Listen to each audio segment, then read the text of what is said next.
Pendant 12 longs mois, chaque semaine sans faute, je virais 2000 € sur le compte de mes parents. C'était ma façon de leur montrer ma gratitude, de leur prouver que même si j'avais choisi un chemin différent de celui qu'ils avaient rêvé pour moi, je restais leur fille, présente, loyale et prête à les soutenir. Avec chaque virement, j'envoyais aussi un petit espoir, qu'un jour, ils me regarderaient avec la même chaleur qu'ils portaient à ma sœur Camille. Je me souviens encore du jour où j'ai décidé de quitter Lyon pour Paris. Le regard de déception dans les yeux de mon père, quand je lui ai annoncé que j'avais trouvé un travail dans une maison d'édition, au lieu de rejoindre l'affaire familiale de restauration. La façon dont ma mère a soupiré comme si je lui avais planté un poignard dans le cœur. Pour eux, abandonner le restaurant chez Lucie, du nom de ma grand-mère, était presque une trahison. « Paris te changera, Amélie », m'avait prévenu mon père avec ce ton qu'il utilisait quand il était sûr d'avoir raison. « Tu nous oublieras, tu oublieras tes racines. » C'est peut-être à cause de cet avertissement que je me suis tant acharnée à lui prouver le contraire. Chaque euro que j'envoyais était comme pour dire « Je n'ai pas oublié, jamais ». Mon appartement dans le Marais était minuscule, à peine un studio avec une cuisine de poupée, mais je payais un loyer qui me coupait le souffle chaque mois. Pourtant, je n'ai jamais manqué un seul virement hebdomadaire. Je réduisais les dépenses où je pouvais. J'emportais ma gamelle au travail, j'achetais des vêtements dans des friperies, et je renonçais aux petits plaisirs comme le café de spécialité que j'aimais tant. Tout ça pour pouvoir continuer à envoyer cet argent qui, dans mon esprit, était un fil invisible me reliant à ma famille. Les dimanches après-midi, j'avais un rituel sacré. Je m'asseyais sur le minuscule balcon de mon appartement, je faisais le virement depuis mon application bancaire, puis j'appelais à la maison. Les conversations étaient brèves et superficielles. Ma mère parlait de la météo à Lyon, d'un potin du quartier, ou de combien tout allait bien pour Camille, avec son fiancé Xavier, qui aidait maintenant à gérer le restaurant. Camille pense à agrandir la salle, m'a raconté ma mère lors d'un de ses appels. Ton père est si fier. Il dit qu'enfin quelqu'un suit ses pas. J'ai dégluti et souri au téléphone comme si elle pouvait me voir. C'est merveilleux, maman. Félicite-la de ma part. Je n'ai jamais mentionné les virements. Je ne leur ai jamais rappelé qu'une grande partie de cet agrandissement était financée par mon argent. Je croyais que, si je le faisais, cela sonnerait comme si je leur réclamais quelque chose qui devait être un acte d'amour désintéressé. De plus, une partie de moi craignait qu'ils ne l'interprètent comme une tentative d'acheter leur approbation. Les mois passèrent, et avec eux vinrent de petits moments d'espoir. Un appel de mon père pour mon anniversaire qui a duré plus longtemps que d'habitude. Un message de ma mère me demandant si je mangeais bien. Des photos de la nouvelle décoration du restaurant qu'ils m'ont envoyée avant de les partager avec qui que ce soit d'autre. C'étaient des miettes d'affection, mais je les chérissais comme si c'était des festins. Peut-être que pour Noël, tu pourrais venir à Lyon, m'a suggéré ma mère en novembre. Nous ferons un dîner spécial au restaurant. Camille a créé un nouveau menu, et elle veut ton avis. Ces mots ont fait battre mon cœur. C'était la première invitation directe depuis longtemps. J'ai réorganisé mon emploi du temps, annulé des projets avec des amis, et même refusé de couvrir un événement littéraire important qui aurait pu booster ma carrière. Rien n'importait plus que ce dîner de famille. J'ai acheté des cadeaux pour tout le monde. Une montre pour mon père, un châle en soie pour ma mère et pour Camille, un jeu de couteau professionnel qui a coûté presque un mois de mon loyer. Je les ai emballés avec soin, imaginant leur visage en les ouvrant. La veille de Noël, je suis arrivée à Lyon le cœur débordant d'attente. Le taxi m'a déposée devant le restaurant, où les lumières de Noël dessinaient des silhouettes dorées sur l'enseigne chez Lucie. J'ai pris une profonde inspiration et je suis entrée. La salle était bondée, mais je n'ai eu aucun mal à distinguer ma famille. Ils étaient à la meilleure table, riant pendant que mon père racontait une de ses anecdotes. Camille était radieuse aux côtés de Xavier, et ma mère les regardait tous les deux avec fierté. Il y avait d'autres visages autour, certains connus, d'autres moins.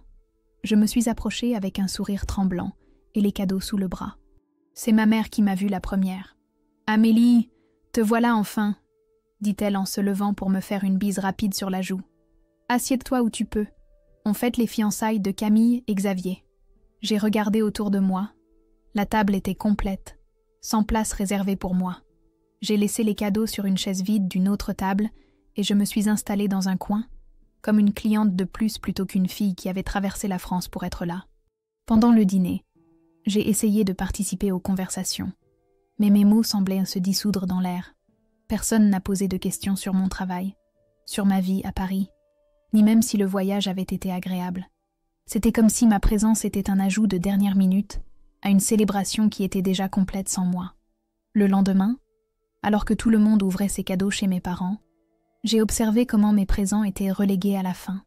Mon père a à peine regardé la montre avant de la poser de côté, ma mère a remercié pour le châle d'un geste distrait, et Camille, bien qu'elle ait souri en voyant les couteaux, est rapidement passée à montrer à tout le monde la bague de fiançailles que Xavier lui avait offerte.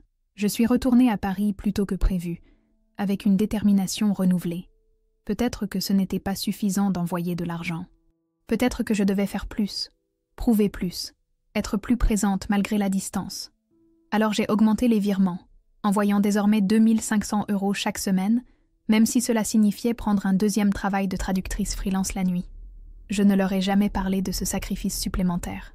Je ne leur ai jamais parlé des nuits blanches, des maux de tête dus à la fatigue, ni de la façon dont mes propres rêves étaient mis en attente. Je me disais qu'un jour, tout cela en vaudrait la peine, qu'ils finiraient par me voir, par m'apprécier, par se souvenir que j'étais aussi leur fille.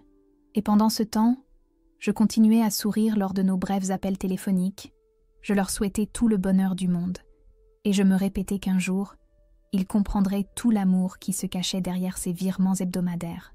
C'est un mardi ordinaire que j'ai découvert la vérité. J'avais terminé ma journée à la maison d'édition, et je regardais Instagram en attendant le métro à Châtelet. Un visage familier est apparu sur mon écran. Ma cousine Sophie avait posté une photo. D'abord, j'ai souri, puis mon cœur s'est arrêté. Mes parents étaient là, souriant sous le soleil d'Annecy, posant devant le lac avec des expressions de bonheur absolu. Ma mère portait une robe que je ne lui avais jamais vue, mon père un chapeau neuf. Camille et Xavier étaient aussi sur la photo, formant une parfaite famille unie. La légende disait « Week-end surprise avec les oncles et tantes. Annecy, c'est toujours une bonne idée. » Mes doigts tremblaient en agrandissant l'image. D'après la date, la photo datait de 3 jours. 3 jours pendant lesquels j'avais parlé à ma mère au téléphone et où elle m'avait dit qu'elle était trop occupée avec le restaurant pour discuter longtemps. 3 jours pendant lesquels j'avais envoyé mon virement habituel sans recevoir un simple « merci ». Il ne m'avait rien dit, pas un mot sur ce voyage en famille, pas même une invitation de courtoisie que j'aurais pu refuser à cause de mes engagements professionnels. J'avais simplement été exclue, effacée de l'équation familiale comme si je n'avais jamais existé. Le métro est arrivé, mais je ne suis pas montée. Je suis restée là, paralysée, pendant que les gens entraient et sortaient. Une boule s'est formée dans ma gorge, si dense que je pouvais à peine respirer. J'ai marché sans but dans les rues de Paris, ressassant mentalement chaque virement des 12 derniers mois, chaque sacrifice, chaque nuit blanche. Je suis arrivée à mon appartement tard dans la nuit. Je me suis assise sur le bord de mon lit, encore avec mon manteau, et j'ai appelé ma mère. Elle a répondu à la 4e sonnerie avec un bruit de fond qui suggérait qu'il dînait. « Amélie, qu'est-ce qui se passe? On est sur le point de dîner, » dit-elle, avec ce ton légèrement irrité qu'elle réservait aux interruptions inopportunes. « J'ai vu la photo à Annecy, » dis-je, essayant de garder une voix ferme, avec Camille, Xavier et Sophie. Un bref silence. Puis, « Ah oui, c'était une décision de dernière minute. Camille a eu des billets pour un spectacle et on a tous décidé d'y aller. Tous, sauf moi, ai-je répondu. Un autre silence, plus long cette fois. Eh bien, tu es à Paris, avec ton travail. On sait à quel point tu es toujours occupé. J'ai eu envie de lui crier que j'aurais remué ciel et terre pour être là, que j'aurais pu prendre un TGV et les rejoindre en quelques heures, que ça faisait 1 an que je leur prouvais que je faisais toujours partie de la famille, malgré la distance. Mais les mots sont restés coincés dans ma gorge. « Je dois te laisser », a dit ma mère avant que je puisse répondre. Le dîner refroidit. « On se parle un autre jour, d'accord ?» Et elle a raccroché. Cette nuit-là, je n'ai pas dormi. Je me suis retournée dans mon lit, alternant entre la rage et une douleur si profonde qu'elle me coupait le souffle. À l'aube, j'ai pris une décision. J'irai à Lyon ce week-end même. J'avais besoin de les affronter, de les regarder dans les yeux et de leur demander directement pourquoi ils m'avaient exclu non seulement du voyage, mais de leur vie. Je suis arrivée au restaurant familial le samedi après-midi. C'était l'heure creuse entre le service du midi et celui du soir. Je savais qu'il serait en train de faire les comptes et de se préparer pour la soirée. Mon père était assis à la table du fond, celle qu'il utilisait comme bureau improvisé, des papiers étalés devant lui. Camille pliait des serviettes en discutant avec Xavier. Ma mère est sortie de la cuisine avec un plateau d'amuse-gueule fraîchement préparé. Tous se sont arrêtés en me voyant. Leurs visages montraient de la surprise, mais pas de joie. « Amélie », dit mon père en enlevant ses lunettes de lecture. « On ne savait pas que tu venais. »« Évidemment », ai-je répondu, essayant de cacher le tremblement dans ma voix. « Il semble qu'il y ait beaucoup de choses que vous ne me dites pas ces derniers temps. » Ma mère a posé le plateau sur le bar et s'est approchée, avec un sourire tendu qui n'atteignait pas ses yeux. « Quelle agréable surprise.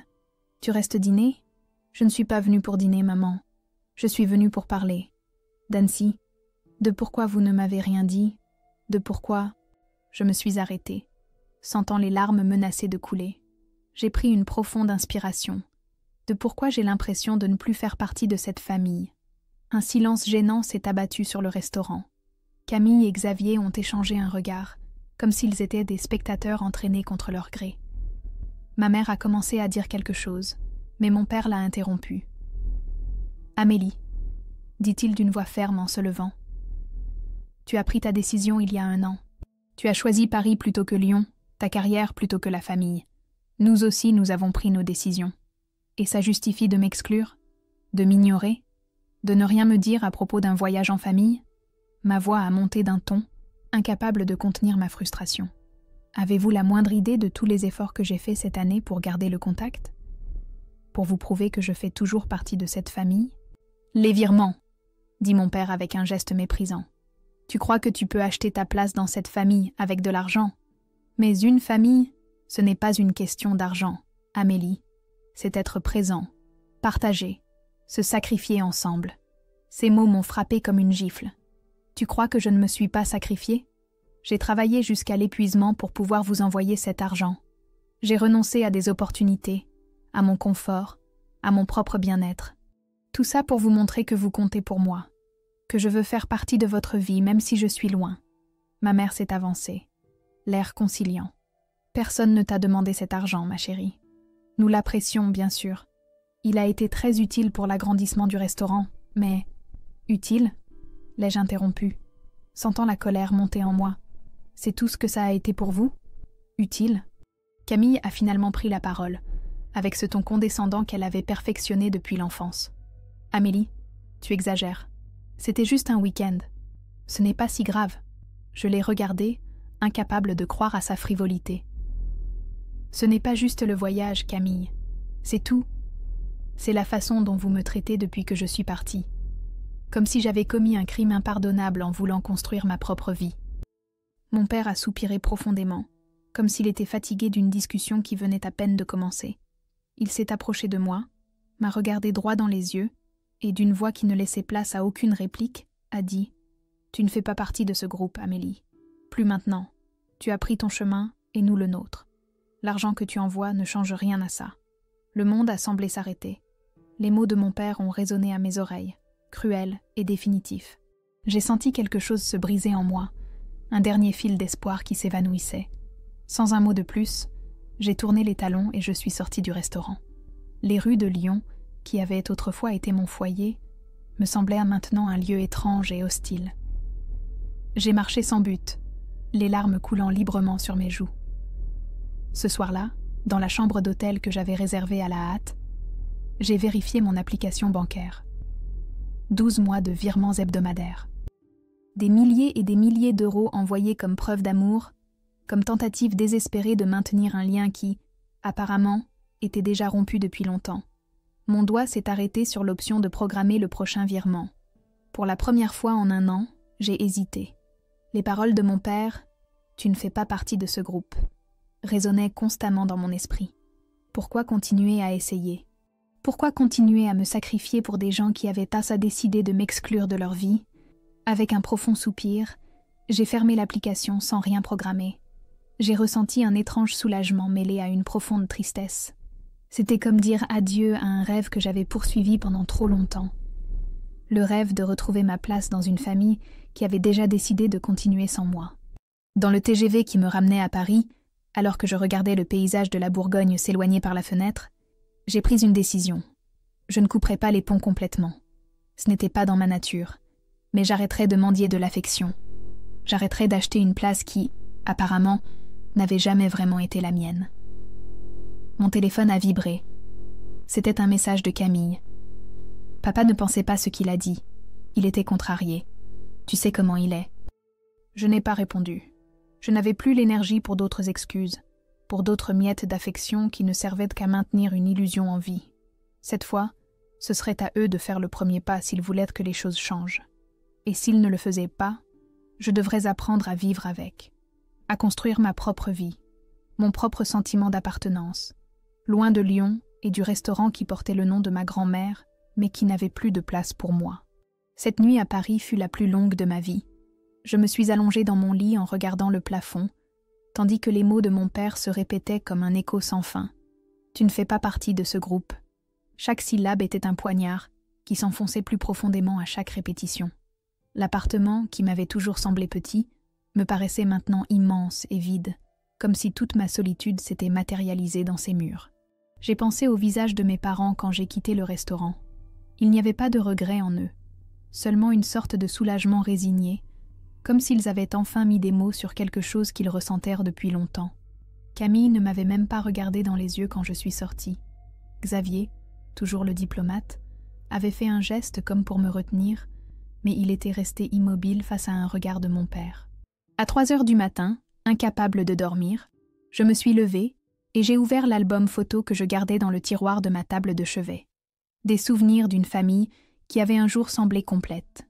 Ma remise de diplôme du lycée, des anniversaires dans le jardin de la maison familiale, l'inauguration du restaurant quand j'étais à peine une adolescente. Sur toutes les photos, nous étions ensemble, souriants. À quel moment avais-je commencé à disparaître de cette image familiale? Quand avais-je commencé à devenir invisible? L'aube m'a trouvé les yeux gonflés et une décision prise. Plus de virements, plus d'appels dominicaux, plus de tentatives désespérées pour gagner une place qui aurait dû être mienne de droit. Il était temps d'accepter la vérité. Pour mes parents, je serai toujours la fille qui est partie, celle qui a choisi un autre chemin, celle qui n'a pas répondu à leurs attentes. Je me suis douchée, habillée et préparée pour aller travailler comme n'importe quel autre jour. La routine était maintenant mon seul réconfort, la seule chose qui pouvait m'empêcher de sombrer dans un puits d'apitoiement. À la maison d'édition, ma patronne Lucie a immédiatement remarqué que quelque chose n'allait pas. « Tu as une tête à ne pas avoir dormi depuis des jours », m'a-t-elle dit pendant que nous examinions les manuscrits pour le prochain trimestre. « Des problèmes avec ton copain ?» J'ai secoué la tête. « La famille ?» ai-je simplement répondu. Lucie a hoché la tête, sans insister. C'était une des choses que j'appréciais le plus chez elle. Elle savait quand laisser de l'espace.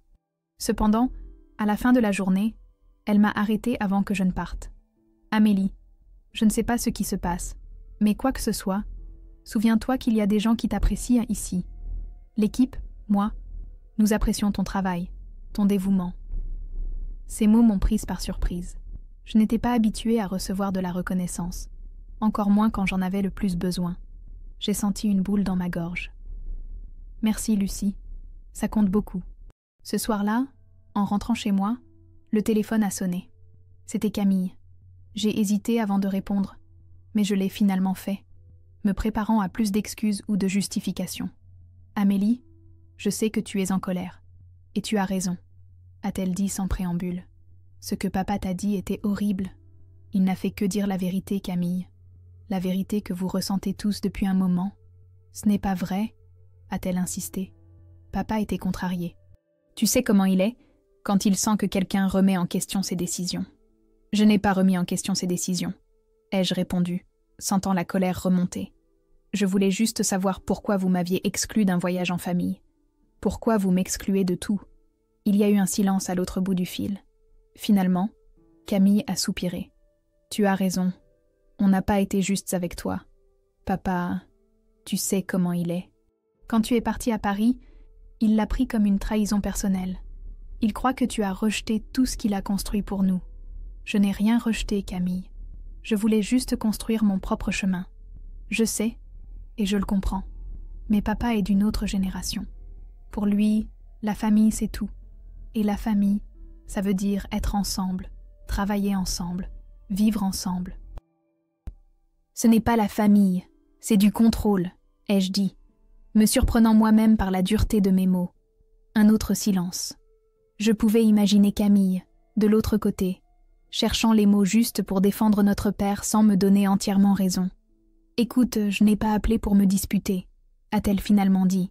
« Je voulais juste te dire que, au moins pour moi, tu es toujours ma sœur. Tu fais toujours partie de cette famille. Même si en ce moment, les choses sont compliquées. » J'ai voulu la croire.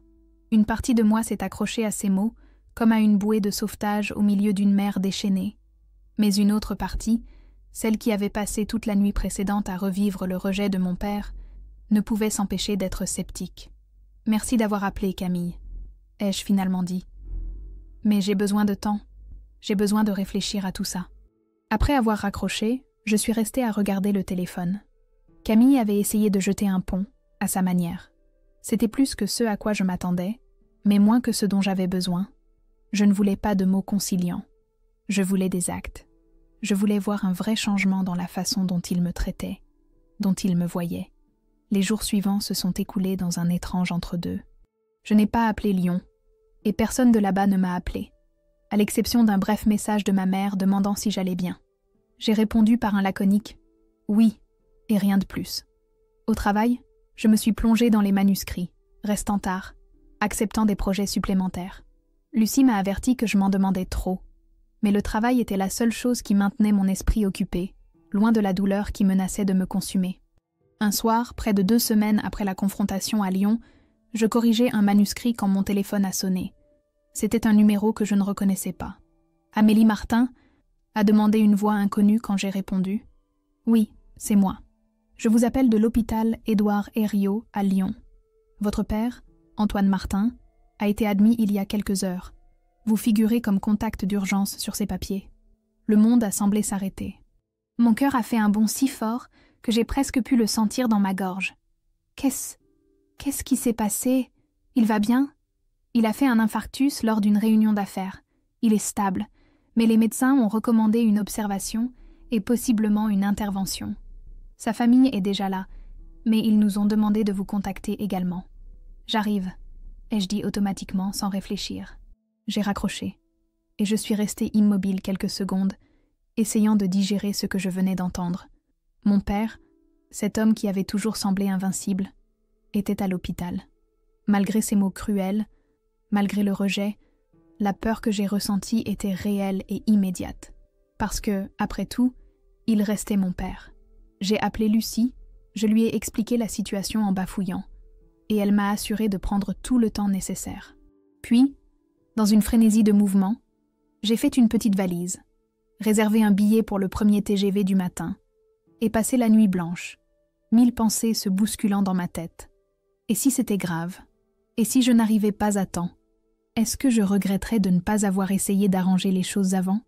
Est-ce que lui regretterait de m'avoir dit que je ne faisais pas partie de la famille? Le voyage à Lyon fut un flou de paysages que j'ai à peine enregistré.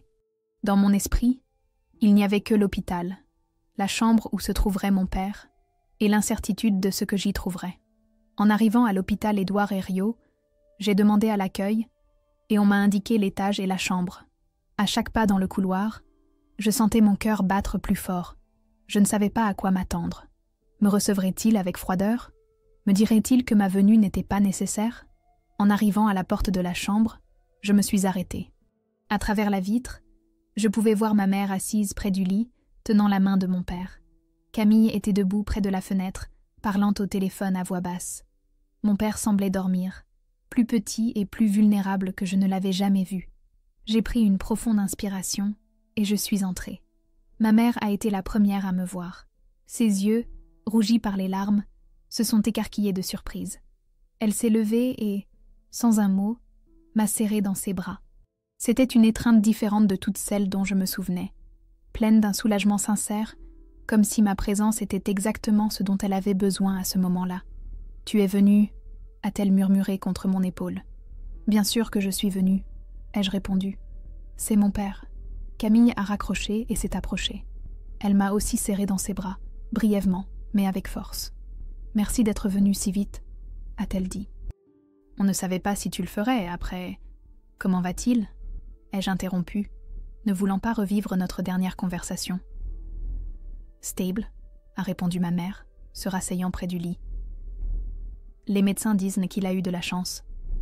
S'il n'avait pas été en réunion avec des gens qui ont su agir vite, elle n'a pas fini sa phrase. Mais ce n'était pas nécessaire. Nous savions toutes ce que cela impliquait. Je me suis approchée du lit. Mon père dormait, son visage étrangement paisible malgré les machines qui l'entouraient et les tubes qui sortaient de ses bras. J'ai pris son autre main, presque timidement, comme si je craignais de le réveiller, ou, pire encore, que même dans son état, il me rejette.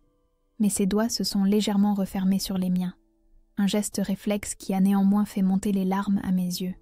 À cet instant, en tenant la main de mon père dans une chambre d'hôpital, toutes les blessures, tous les reproches, toutes les paroles dures ont semblé s'évanouir. Non pas que je les ai oubliées ou pardonnées, mais parce que, face à la fragilité de la vie, tout le reste perdait de son importance. Cette nuit-là, pendant que ma mère et Camille rentraient à la maison pour se reposer un peu, je suis restée seule avec mon père. Assise près de son lit, dans la pénombre de la chambre, je me suis permis de pleurer pour la première fois depuis que j'avais reçu l'appel. J'ai pleuré de peur, de soulagement, de douleur accumulée, pour les attentes brisées et les mots non dits. Et au milieu de mes pleurs silencieux, j'ai senti une main sur la mienne. J'ai ouvert les yeux et j'ai croisé le regard de mon père, réveillé maintenant, m'observant avec une expression que je n'ai pas su déchiffrer.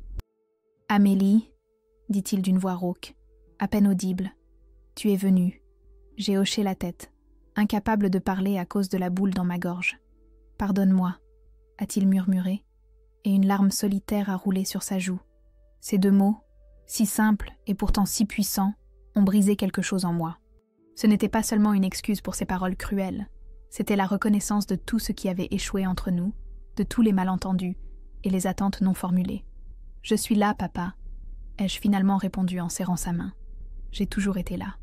Et alors que mon père refermait les yeux, épuisé par l'effort, j'ai senti que quelque chose avait changé. Ce n'était pas une fin heureuse, pas une solution magique à des années de distance. C'était juste un moment de vulnérabilité partagée, un point de rupture qui pouvait nous mener soit vers la réconciliation, soit vers une séparation définitive. Cette nuit-là, en veillant sur le sommeil de mon père, j'ai décidé que, quel que soit le chemin que nous prendrions à partir de maintenant, ce ne serait plus moi qui porterais tout le poids de maintenir cette famille unie. Ce ne serait plus moi qui me sacrifierais sans rien recevoir en retour. Cette fois, nous devrions tous y mettre du nôtre. Les jours à l'hôpital s'écoulaient, avec leur propre routine. Je me réveillais tôt dans le petit appartement que j'avais loué près de l'hôpital Édouard Herriot. J'achetais du café au bistrot du coin et j'arrivais dans la chambre de mon père avant le début des visites médicales. Ma mère apparaissait un peu plus tard, toujours avec des sacs de plats faits maison, car la nourriture d'hôpital, ça ne nourrit personne. Camille venait l'après-midi après avoir fermé le restaurant pour le déjeuner. Au début, nos interactions étaient prudentes, comme si nous marchions tous sur des œufs. Nous parlions du temps, des nouvelles, des médecins et des infirmières, évitant soigneusement tout sujet qui pourrait déterrer de vieux reproches. Mon père restait principalement silencieux, nous observant avec une expression indéchiffrable, peut-être trop fatigué ou sous médicaments pour participer pleinement à notre chorégraphie de normalité forcée. C'est au 3e jour que le docteur Ferrer nous a réunis dans son bureau. Un homme d'une 50aine d'années, au regard direct et à la voix posée, nous a expliqué la situation sans édulcorer la vérité, mais aussi sans dramatisation inutile. « Et Monsieur Martin aura besoin d'une intervention », a-t-il dit en montrant les images de ses artères sur un écran.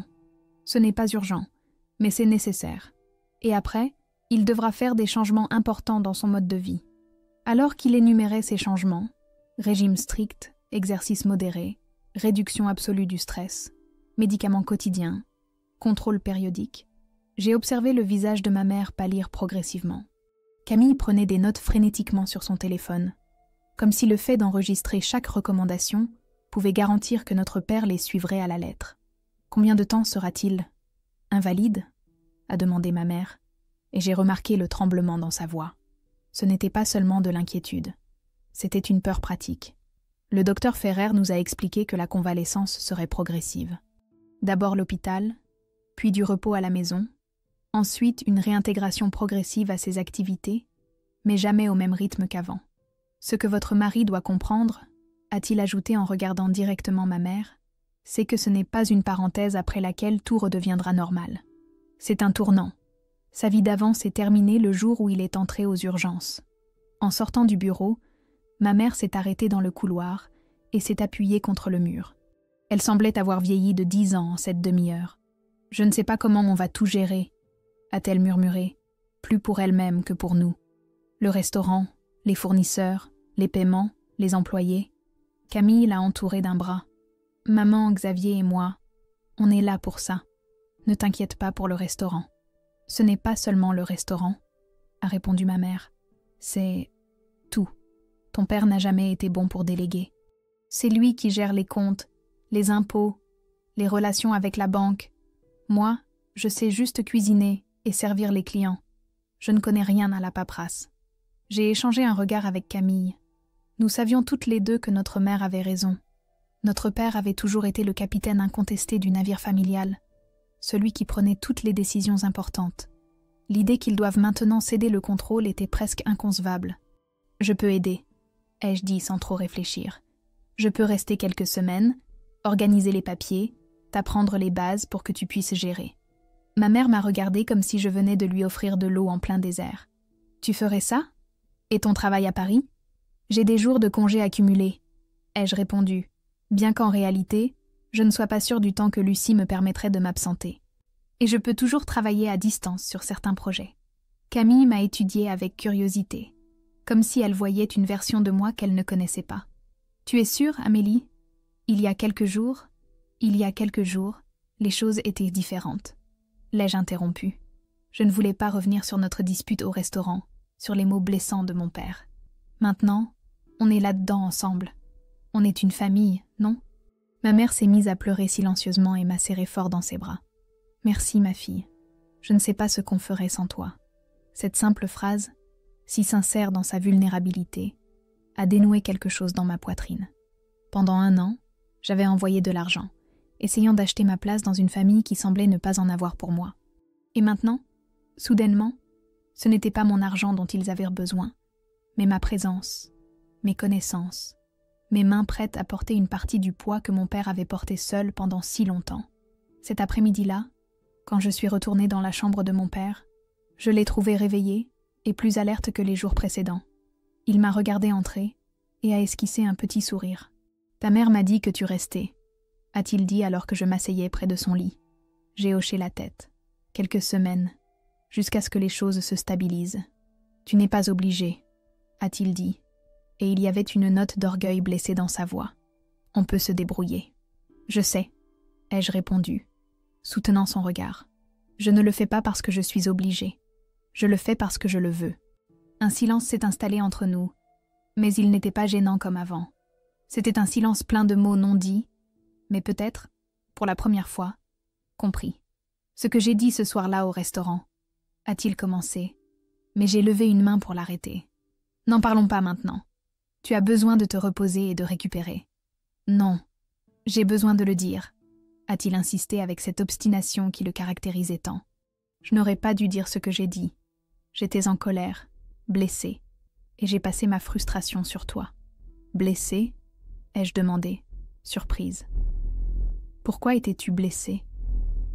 Mon père a détourné le regard vers la fenêtre. « Quand tu es parti à Paris, j'ai senti que tu nous abandonnais, que tu n'appréciais pas tout ce que nous avions construit pour toi, pour ton avenir. Le restaurant est mon héritage pour vous. Papa, partir à Paris ne signifiait pas que je n'appréciais pas ce que tu avais construit. Je voulais juste trouver mon propre chemin. Je sais, maintenant je le sais, a-t-il dit d'une voix fatiguée. Mais à l'époque, je ne pouvais voir que le fait que tu choisissais quelque chose de différent de ce que j'avais rêvé pour toi. Et puis, quand tu as commencé à envoyer de l'argent chaque semaine, qu'est-ce qu'il y a avec ça? Ça me donnait l'impression que tu achetais ta liberté, comme si tu nous payais pour nous garder à distance. Et ça me mettait encore plus en colère. Ces mots m'ont coupé le souffle. Pendant tout ce temps, il avait interprété mes virements exactement à l'inverse de la façon dont je les avais conçus. Pour moi, ils étaient un pont. Pour lui, un mur. Ça n'a jamais été mon intention, ai-je dit quand j'ai pu retrouver ma voix. Je voulais aider, faire partie de la famille même en étant loin. Je le comprends maintenant, a-t-il répondu, et pour la première fois, j'ai vu des larmes dans ses yeux. Il a fallu que je me retrouve sur un lit d'hôpital pour réaliser beaucoup de choses. J'ai pris sa main, rugueuse et calleuse après des années de dur labeur. Eh bien, ne nous refais plus une peur pareille. Il y a des façons moins dramatiques d'avoir des révélations. Il a souri légèrement, et pendant un instant, j'ai revu le père de mon enfance, celui qui me soulevait sur ses épaules pour que je puisse voir les défilés lors des fêtes de quartier, celui qui m'a appris à faire la sauce parfaite pour les quenelles, celui qui était fier quand je rapportais de bonnes notes. Quand je sortirai d'ici, a-t-il dit en serrant ma main, on va faire les choses différemment, nous tous. Je n'ai rien promis, car je savais que les vrais changements prennent du temps et des efforts, mais pour la première fois depuis longtemps, j'ai ressenti une étincelle d'espoir sincère. Pas l'espoir désespéré qui m'avait poussé à envoyer de l'argent chaque semaine, mais un espoir tranquille, né non pas du désir ardent mais de la possibilité réelle de réconciliation. Ce soir-là, alors que les médecins préparaient mon père pour son intervention du lendemain, je suis sortie dans le jardin de l'hôpital pour prendre l'air. Le ciel de Lyon brillait de ses premières étoiles, et l'air tiède portait un parfum de terre humide après une averse d'été. J'ai respiré profondément, sentant la tension accumulée commencer à se dissoudre. Mon téléphone a vibré. C'était un message de Lucie. « Prends tout le temps dont tu as besoin. Ta famille passe en premier maintenant. » J'ai souri. L'ironie, c'est qu'il avait fallu que je m'éloigne de ma famille pour trouver des gens qui m'appréciaient, pour qui j'étais, pas pour ce que je pouvais donner ou faire. Et il avait fallu qu'un événement aussi radical que la maladie de mon père se produise pour que nous puissions tous voir, peut-être pour la première fois, au-delà de nos propres peurs et attentes. « Merci », ai-je répondu à Lucie. « Je te tiendrai au courant. » J'ai rangé le téléphone et j'ai contemplé les étoiles un instant de plus.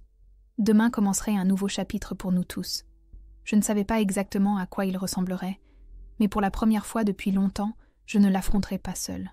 L'opération de mon père fut un succès, selon les explications du docteur Ferrer avec ce mélange de professionnalisme et de chaleur qui le caractérisait. Cependant, la convalescence serait lente. 2 semaines de plus à l'hôpital, puis un repos absolu à la maison pendant 1 mois, et ensuite une réintégration progressive à la routine, mais avec des restrictions permanentes. Il est fondamental qu'il comprenne qu'il ne peut pas revenir au rythme d'avant, a insisté le médecin, regardant directement mon père. Le stress, les longues journées, l'alimentation irrégulière, tout ça c'est du passé, monsieur Martin. Mon père a hoché la tête avec ce geste résigné de celui qui accepte un verdict, mais n'est pas convaincu de le respecter. Je le connaissais trop bien. Dans sa tête, il planifiait déjà comment reprendre les rênes du restaurant le plus tôt possible. Pendant que mon père se remettait à l'hôpital, j'ai commencé à me plonger dans le chaos administratif de l'entreprise familiale. Camille m'a donné accès au bureau improvisé dans l'arrière-salle du restaurant, un cagibi rempli de classeurs, de factures et de documents empilés sans aucun ordre apparent. Papa a toujours dit qu'il avait son propre système. S'est excusé Camille, alors que je contemplais le désastre avec horreur. Personne ne pouvait toucher à rien ici. Eh bien, son système est un désastre, ai-je murmuré, soulevant une facture d'électricité datant de 3 mois. Comment diable a-t-il géré tout ça ? Camille a haussé les épaules. À sa manière. Tu sais comment il est ? Il a tout dans la tête. Il dit qu'il n'a pas besoin d'ordinateur ou d'applications modernes. J'ai passé les jours suivants à organiser, classer et numériser tout ce que je pouvais. J'ai découvert des factures impayées, des rappels de la banque, des lettres du fisc qui avaient été ouvertes mais apparemment ignorées. Le tableau qui se dessinait n'était pas encourageant. Le restaurant, bien que populaire et avec une bonne clientèle, était au bord de graves problèmes financiers. Un après-midi, alors que Camille et moi examinions les chiffres que j'avais réussi à reconstituer, ma sœur a pâli. « Tu es sûre de ça, Amélie ? Ce sont les revenus réels après déduction des charges ?» J'ai hoché la tête. Et je suis optimiste.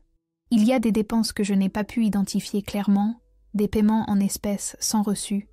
C'est comme si papa avait jonglé avec les comptes pendant des mois. Camille s'est laissée tomber sur la chaise, visiblement sous le choc. Mais il a toujours dit que les affaires marchaient comme sur des roulettes, que l'agrandissement avait été un succès, qu'on n'avait jamais été aussi bien. L'agrandissement, ai-je répété. me souvenant comment ma mère avait mentionné que mes virements hebdomadaires avaient été utiles pour le financer. Combien a réellement coûté l'agrandissement? Camille m'a regardée avec une expression coupable. Je ne sais pas exactement. Papa s'est occupé de tout. Il a dit qu'il avait obtenu un prêt très avantageux. J'ai continué à fouiller dans les papiers et j'ai trouvé le contrat de prêt, caché dans un classeur étiqueté « Nouvelle recette ». Les conditions étaient tout sauf avantageuses. Des taux d'intérêt très élevés, des échéances serrées, des pénalités sévères en cas de retard de paiement. « Mon Dieu !» ai-je murmuré. « Tu savais quelque chose de tout ça ?» Camille a secoué la tête, son visage un masque de confusion et d'inquiétude. Papa a toujours dit que tout était sous contrôle, qu'on devait lui faire confiance. « Et mon argent ?» ai-je demandé, sentant un nœud dans mon estomac. « Les virements que je fais depuis 1 an. Où est cet argent ?» Ma sœur m'a regardée avec de grands yeux. « Amélie, je ne sais pas. Papa a dit qu'il l'investissait, que c'était une réserve pour l'avenir du restaurant. J'ai continué à chercher parmi les documents et j'ai finalement trouvé un relevé bancaire d'un compte que je ne reconnaissais pas. C'était un compte au nom de mon père et de ma mère, différent de celui du restaurant. Et là, ils étaient. Tous mes virements, religieusement enregistrés semaine après semaine. Mais il y avait aussi des retraits réguliers, de grosses sommes qui sortaient peu après l'arrivée de mon argent. À quoi servait cet argent ? Ai-je demandé en montrant le relevé à Camille. Elle l'a examiné, et soudain, son expression a changé. Une ombre de reconnaissance a traversé son visage. « Les remboursements du prêt », a-t-elle murmuré. « Ça correspond aux dates et aux montants. » La révélation m'est tombée dessus comme une douche froide. Mon argent, celui que j'avais envoyé avec tant de sacrifices en croyant que c'était une façon de maintenir mon lien avec la famille, avait en réalité servi à maintenir à flot une entreprise qui coulait, à rembourser un prêt que mon père avait contracté imprudemment. Pendant tout ce temps, ai-je dit d'une voix tremblante, j'ai payé pour un agrandissement que je n'ai jamais demandé, pour un restaurant dont on m'a clairement dit que je ne faisais plus partie. Camille m'a pris la main, ses yeux remplis d'un mélange de honte et de supplication. « Amélie, je ne pense pas que papa l'ait planifié comme ça. Il a probablement commencé à utiliser ton argent comme un soutien temporaire, et puis c'est devenu une nécessité. Et pourquoi ne me l'a-t-il pas dit ? Pourquoi ne m'a-t-il pas demandé de l'aide directement au lieu de me laisser croire que j'essayais d'acheter ma place dans la famille ? Il n'y avait pas de réponse à cela, et nous le savions toutes les deux. L'orgueil de mon père, son besoin de contrôle, son incapacité à admettre que les affaires n'allaient pas aussi bien qu'il le prétendait, tout s'était conjugué en une tempête parfaite de secrets et de malentendus. Ce soir-là, à l'hôpital, j'ai regardé mon père avec de nouveaux yeux. Je ne voyais plus le patriarche autoritaire qui m'avait cruellement exclu, mais un homme vulnérable, qui s'était battu pour maintenir son monde à flot, trop fier pour admettre qu'il se noyait. « Amélie » m'a-t-il appelé depuis le lit, tendant la main vers moi. « Tu as ce regard, celui que tu avais, enfant, quand tu découvrais un mensonge. » Je me suis approchée et me suis assise à côté de lui. J'ai examiné les comptes du restaurant, ai-je dit sans préambule, et les relevés bancaires. Son visage s'est assombri, mais il n'a pas semblé surpris. J'aurais dû m'en douter. Tu as toujours été la plus intelligente de la famille. Pourquoi ne me l'as-tu pas dit ? Pourquoi ne m'as-tu pas demandé de l'aide directement ? Mon père a détourné le regard vers la fenêtre. La lumière du crépuscule lyonnais baignait la chambre de tons dorés, adoucissant les contours de son visage fatigué. Au début, quand tu as commencé à envoyer de l'argent, j'ai pensé que ce serait temporaire, a-t-il commencé. Le prêt pour l'agrandissement s'est avéré plus coûteux que je ne l'avais calculé, et tes virements arrivaient juste à temps pour couvrir les mensualités. Je me suis dit que c'était une solution temporaire, que bientôt l'entreprise générerait assez pour tout te rembourser. Mais ça n'a pas été le cas, ai-je commenté. Non, l'agrandissement n'a pas attiré autant de nouveaux clients que je l'espérais. Les coûts ont augmenté, les marges ont diminué, et avant de m'en rendre compte, je dépendais de ton argent pour maintenir l'entreprise à flot. Tu aurais pu me le dire. Mon père m'a regardé avec un mélange de honte et d'orgueil blessé. Et admettre que j'avais échoué, que l'entreprise que j'ai construite toute ma vie, l'héritage que je voulais vous laisser à toi et à ta sœur, était au bord de la faillite. On est une famille, ai-je dit, et les mots sonnaient étrangement dans ma bouche après tout ce qui s'était passé. On est censé se soutenir dans les moments difficiles. Je sais, a-t-il soupiré. Mais quand tu as refusé de rejoindre l'entreprise, quand tu as choisi Paris plutôt que Lyon, je l'ai pris comme un rejet personnel. comme si tu disais que ce que j'avais construit n'était pas assez bien pour toi. Ça n'a jamais été ça, ai-je répondu. Je voulais juste trouver mon propre chemin. Maintenant, je le comprends. Mais à l'époque, ça m'a fait mal. Et quand tu as commencé à envoyer de l'argent, une partie de moi a vu ça comme une forme de compensation. Comme si tu payais pour être parti. Ces mots confirmaient ce que j'avais commencé à soupçonner. Nous avions vécu dans des réalités parallèles, interprétant les mêmes actions de manière complètement opposée. Et puis, il y a eu Annecy, ai-je dit, me souvenant du moment où tout avait éclaté. Le voyage dont vous ne m'avez pas parlé. Mon père a fermé les yeux, comme si le souvenir lui faisait physiquement mal. C'était l'idée de Camille. Xavier avait eu des billets pour un spectacle, des réservations dans un restaurant. Tout était organisé. Et moi, je ne voulais pas que tu viennes. La sincérité de sa confession m'a blessée, mais j'ai apprécié son honnêteté. Pourquoi ? Parce que j'avais honte, a-t-il admis. Chaque semaine, j'acceptais ton argent en sachant que je l'utilisais pour sauver l'entreprise. Pas pour ce que tu croyais.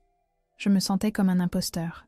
Et l'idée de te voir en face, de faire semblant que tout allait bien alors que je dépendais de toi financièrement, je ne pouvais pas le supporter. Donc c'était plus facile de m'exclure, de me dire que je ne faisais pas partie du groupe. Ce n'était pas facile, Amélie. C'était lâche et cruel, et je le regrette profondément. Nous sommes restés en silence un moment, absorbant le poids de toutes ces vérités nouvellement révélées. Dehors, le soleil se couchait sur Lyon, teintant le ciel de rouge et d'oranges intenses. « Qu'est-ce qu'on va faire maintenant ?» ai-je finalement demandé. « Le restaurant est en difficulté, tu dois te rétablir, et j'ai une vie à Paris. » Mon père m'a regardé avec une expression que je ne lui avais jamais vue auparavant. Un mélange de vulnérabilité et de détermination. On va faire ce qu'on aurait dû faire depuis le début. Travailler ensemble, comme une famille. Sans secret, sans reproche. Et si ça signifie reconnaître que j'ai besoin d'aide, ou même que le restaurant n'est plus viable tel quel, alors qu'il en soit ainsi, tu es prêt à envisager des changements ? Ai-je demandé, surprise. Même si ça signifie redimensionner l'entreprise, revenir à la taille originale sans l'agrandissement, je suis prêt à envisager tout ce qui est nécessaire pour ne pas tout perdre, a-t-il répondu. Et surtout, pour ne pas te perdre à nouveau. Ces mots, si sincères et dépouillés de l'orgueil qui avait toujours été son bouclier, m'ont profondément ému. Pour la première fois depuis longtemps, j'ai senti que je voyais l'homme réel derrière la façade de patriarche autoritaire. Un homme effrayé, imparfait, mais capable de changer. « Tu ne m'as pas perdu, papa », ai-je dit en lui prenant la main. « Je suis là, et on va trouver une solution ensemble. » Ce soir-là, en quittant l'hôpital, j'ai appelé Lucie pour la tenir au courant de la situation. Je lui ai expliqué que j'aurais besoin de plus de temps à Lyon, que la situation était plus compliquée que je ne l'avais imaginé au départ. « Prends tout le temps qu'il te faut », m'a-t-elle dit avec cette générosité qui me surprenait toujours. Mais Amélie, souviens-toi d'une chose. Aider ta famille ne signifie pas sacrifier ta propre vie. Il y a un juste milieu entre les abandonner et te donner entièrement. Ces mots ont résonné en moi alors que je marchais dans les rues de Lyon, la ville qui avait été mon foyer et qui me semblait maintenant à la fois familière et étrange. Lucie avait raison. Le défi qui m'attendait n'était pas seulement de sauver le restaurant familial ou de réparer des relations brisées. C'était de trouver cet équilibre, cette façon de faire partie de ma famille, sans me perdre moi-même dans le processus. Les semaines suivantes furent un tourbillon d'activités. Avec mon père toujours en convalescence à la maison, je suis devenue l'administratrice de fait du restaurant familial. Chaque matin, je me levais à l'aube, je vérifiais les commandes des fournisseurs, j'organisais les plannings du personnel et je mettais de l'ordre dans des années de comptabilité chaotique. L'après-midi, je m'asseyais avec ma mère et Camille, leur enseignant les systèmes que j'avais mis en place, leur expliquant avec patience le fonctionnement du logiciel de gestion que j'avais installé. « C'est comme apprendre une autre langue », se plaignait ma mère en fronçant les sourcils devant l'écran de l'ordinateur. « On a vraiment besoin de faire tout ça avec des machines ? Je te promets que dans quelques semaines, ce sera plus facile que de chercher dans ce tas de papier. » l'assurai-je, guidant sa main sur la souris. « Et tu pourras voir exactement comment vont les affaires en temps réel, sans avoir à attendre que papa te le raconte. » Cette dernière partie provoquait toujours un sourire complice entre nous. Nous savions toutes les deux qu'une grande partie du problème venait précisément de cette dépendance totale envers mon père, de son contrôle hermétique sur les finances de l'entreprise. Camille apprenait plus vite, mais son impatience la poussait parfois à commettre des erreurs. « Je ne comprends pas pourquoi je dois faire ça », protestait-elle occasionnellement. « Je suis cuisinière, pas comptable. » Parce que maintenant, on doit toutes comprendre toutes les facettes de l'entreprise, répondais-je fermement. Si l'un de nous tombe, les autres doivent pouvoir continuer. L'infarctus de mon père nous avait appris une leçon douloureuse mais nécessaire, la vulnérabilité de dépendre entièrement d'une seule personne. Mon père observait ces changements depuis son fauteuil dans le salon, où il passait la majeure partie de la journée à suivre les ordres stricts de repos du médecin. Au début, chaque nouveauté provoquait un geste de désapprobation ou un commentaire critique. « Ce fournisseur ne nous fera jamais de bon prix si tu ne négocies pas en personne. » Ou « Ce système informatique ne comprend pas comment fonctionne vraiment un restaurant. » Mais peu à peu, à mesure que les chiffres commençaient à s'améliorer et que le chaos initial se transformait en un système ordonné, ces objections se sont estompées. Un après-midi, alors que je lui montrais le nouveau menu que nous avions conçu, plus simple, avec des plats plus rentables, tout en conservant les recettes traditionnelles qui avaient défait la renommée du restaurant, j'ai vu quelque chose que je n'aurais jamais cru voir. Un sourire de fierté sincère sur son visage. « Tu fais du bon travail, Amélie », a-t-il dit. Et ces simples mots, venant de lui, valaient plus que n'importe quel prix ou reconnaissance que j'avais pu recevoir dans ma carrière professionnelle. Le vrai défi est arrivé quand nous avons dû affronter la réalité du prêt. Les conditions étaient si défavorables que, même avec les améliorations que nous mettions en œuvre, il serait presque impossible de maintenir les paiements et de continuer à fonctionner normalement. J'ai organisé une réunion de famille à la maison, autour de la table de la salle à manger, où nous avions eu tant de célébrations et de disputes au fil des ans. Mon père, déjà plus rétabli, présidait la table comme toujours, mais sa posture était différente, moins autoritaire, plus ouverte. « Nous devons parler du prêt », ai-je commencé, déployant les documents que j'avais préparés. J'ai analysé toutes les options, et nous devons prendre une décision difficile. Je leur ai présenté 3 scénarios. Continuer comme nous étions, luttant mois après mois pour effectuer les paiements mais sans marge pour les imprévus, tenter de renégocier avec la banque, ce qui était difficile compte tenu de notre historique récent, ou l'option que je considérais la plus viable bien que douloureuse. Vendre l'agrandissement, revenir à la taille originale du restaurant et utiliser cet argent pour liquider la majeure partie du prêt. Vendre l'agrandissement ? Camille semblait horrifiée. Mais c'était le rêve de papa pendant des années. On a tellement travaillé pour l'obtenir. Et il nous étouffe, ai-je répondu fermement mais sans dureté. Parfois, faire un pas en arrière est le seul moyen de pouvoir avancer. Ma mère regardait mon père, attendant sa réaction. Pendant tant d'années, l'agrandissement avait été son projet de fierté. La preuve tangible que le petit restaurant familial avait grandi était devenu quelque chose d'important. Vendre maintenant serait admettre publiquement que c'était une erreur, que nous avions visé plus haut que ce que nous pouvions soutenir. À ma grande surprise, mon père a hoché lentement la tête. « Amélie a raison », a-t-il dit, sa voix sonnant fatiguée mais sereine. L'agrandissement était une erreur. Mon erreur. Je voulais quelque chose de plus grand, de plus impressionnant, et je n'ai pas bien calculé les coûts réels. Le silence qui a suivi ces paroles était chargé d'émotions contradictoires. Le soulagement de son honnêteté, la tristesse pour le rêve que nous devions abandonner, l'inquiétude pour l'avenir. « Tu es sûr, Antoine ?» a demandé ma mère, lui prenant la main sur la table. « Tu as tant travaillé pour cet agrandissement ? Et il m'a presque coûté la vie. » a-t-il répondu avec un petit sourire ironique. « Et quelque chose de plus précieux. Il m'a presque coûté ma fille. » Il m'a regardé directement, et j'ai vu dans ses yeux une vulnérabilité qu'il n'avait jamais montrée auparavant. Le docteur Ferrer dit que l'infarctus a été provoqué par un stress chronique. Et maintenant je comprends pourquoi. J'essayais de maintenir un mensonge, de prétendre que tout allait bien alors qu'en réalité, nous coulions. « Nous ne coulons pas », a corrigé Camille avec détermination. « Nous nous adaptons. Et si vendre l'agrandissement est ce que nous devons faire pour avancer, alors nous le ferons. » Dans les semaines qui ont suivi, nous avons mis le plan en marche. Nous avons trouvé un acheteur intéressé par l'espace de l'agrandissement. Ironiquement, une autre famille qui voulait ouvrir son propre restaurant, renégocier les termes du prêt avec la banque en utilisant cette vente comme garantie et commencer à réimaginer chez Lucie, dans son format original, mais avec une approche renouvelée. Mon père, à mesure que sa santé s'améliorait, a recommencé à s'impliquer, mais différemment. Il n'essayait plus de contrôler chaque détail, mais apportait son expérience et ses connaissances quand on le lui demandait. Il semblait avoir trouvé un nouvel équilibre, une façon de faire partie de l'entreprise sans que l'entreprise ne consume sa vie. Un après-midi, alors que nous fermions le restaurant après le service du midi, je l'ai surpris en train de rire avec l'un des plus jeunes serveurs, chose qu'il avait rarement faite auparavant. Quand je l'ai interrogé à ce sujet plus tard, il a haussé les épaules avec un sourire. Le docteur Ferrer m'a dit que je devais trouver plus de moments de joie dans mon quotidien, a-t-il expliqué. Et il s'avère que c'est plus facile que je ne le pensais. C'est à peu près à cette époque que Lucie m'a appelé de Paris. J'étais à Lyon depuis près de 2 mois, bien plus que ce que j'avais initialement prévu. « Tu nous manques ici », m'a-t-elle dit. Et il y a un nouveau projet que je pense que tu adorerais diriger. C'est sur la littérature gastronomique, pile dans ton domaine de spécialité.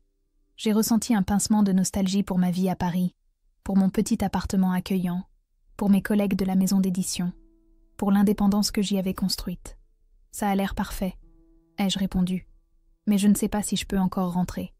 Les choses avancent ici, mais il y a encore beaucoup à faire. Amélie, a dit Lucie avec ce ton qu'elle utilisait lorsqu'elle s'apprêtait à me donner un conseil important. Tu ne peux pas reporter ta vie indéfiniment. Ta famille a maintenant les outils pour avancer. C'est toi qui les leur as donnés. Il est peut-être temps de leur faire confiance pour les utiliser. Ces mots ont résonné en moi pendant des jours. Étais-je vraiment en train d'aider ma famille, ou étais-je tombée dans le même schéma que mon père, croyant que rien ne pouvait fonctionner sans mon contrôle constant? J'ai décidé d'aborder le sujet lors de notre dîner familial du dimanche, une tradition que nous avions récemment reprise et qui incluait maintenant Xavier et même occasionnellement ma cousine Sophie. On m'a offert un projet important à Paris, ai-je annoncé en servant le dessert, une tarte à l'orange qui était la préférée de ma grand-mère Lucie. Je pense que je devrais bientôt y retourner. Je m'attendais à de la résistance, peut-être même à des reproches voilés. Au lieu de cela, mon père a été le premier à répondre « Bien sûr que tu dois y retourner », a-t-il dit fermement. « Tu en as fait plus qu'assez ici. Il est temps que tu reprennes ta vie. » Ma mère a hoché la tête, bien que j'ai vu une lueur d'inquiétude dans ses yeux. « Mais qui s'occupera de la comptabilité ? Je commence à peine à apprendre le système. Tu t'en sortiras très bien, l'ai-je assuré.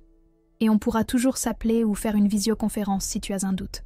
En plus, j'ai engagé un comptable qui viendra une fois par semaine pour vérifier que tout est en ordre. Camille m'a étudié avec curiosité. Tu reviendras nous voir plus souvent ? Pas comme avant ? Bien sûr, ai-je répondu. Et j'étais sincère. Et j'espère que vous viendrez aussi à Paris. Il y a plein de restaurants que tu devrais connaître, des idées que tu pourrais adapter ici. Ça me plairait, a dit Camille.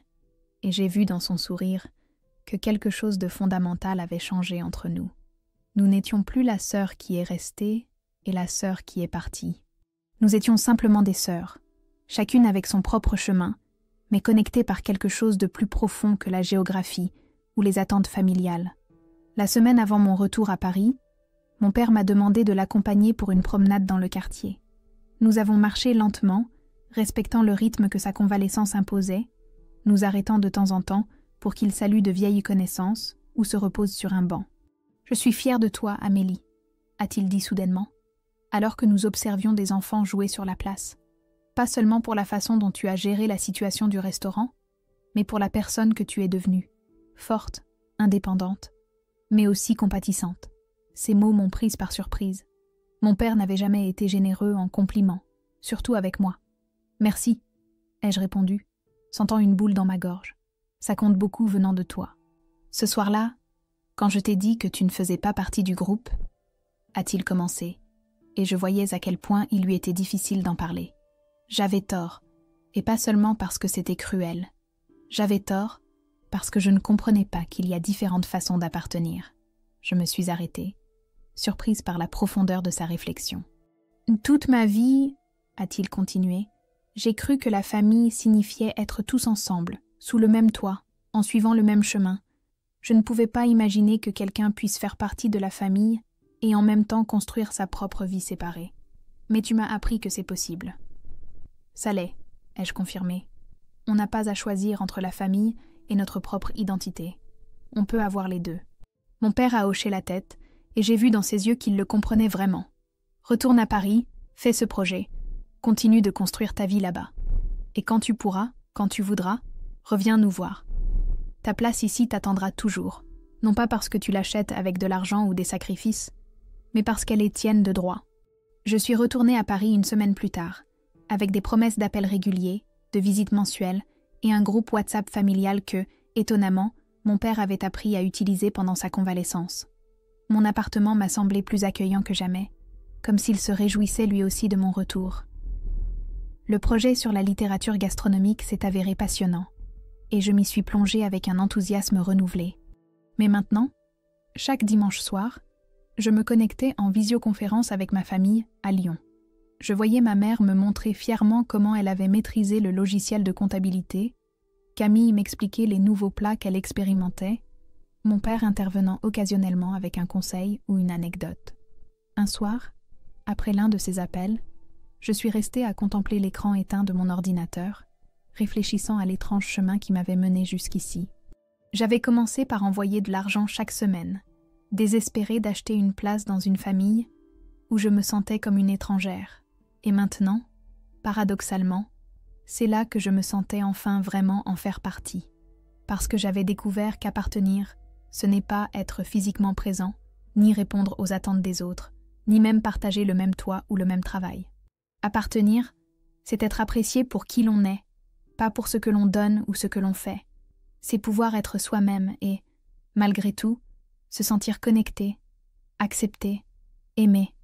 Mon père avait raison ce soir-là quand il a dit que je ne faisais pas partie de ce groupe.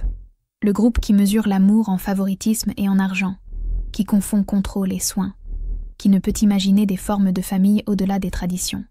J'appartenais à un groupe différent, celui qui reste solide dans la douleur, celui qui donne sans rien attendre en retour, celui qui trouve sa force dans le rejet.